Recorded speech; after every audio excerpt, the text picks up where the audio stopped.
Well, how Salt Lake City Public Safety will evolve with a new initiative to create a civilian response team. That was announced today. Fox 13 reporter Eliana Sheriff asked the mayor and police chief why they're diversifying the way the city responds to calls for service.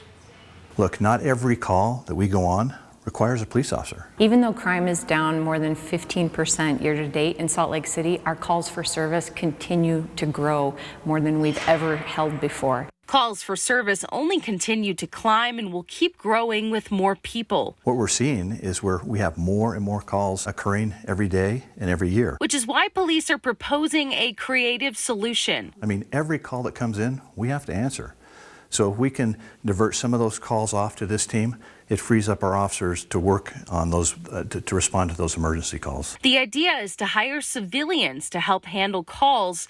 12 will be part of a new civilian response team. Mayor Mendenhall says the majority of those additional calls are non-criminal activities. Helping drivers on the roadside, doing agency assists, welfare checks on people.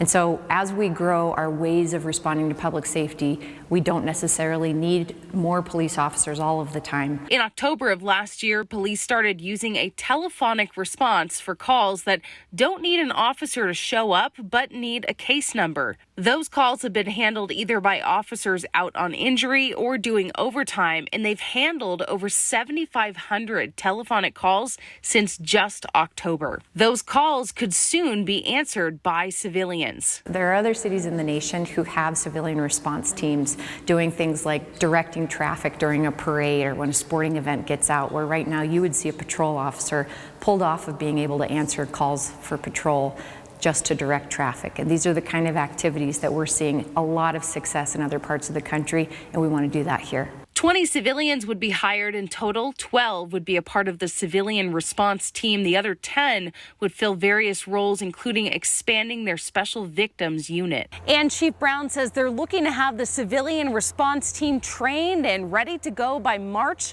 of next year. In Salt Lake City, Eliana Sheriff, Fox 13 News, Utah.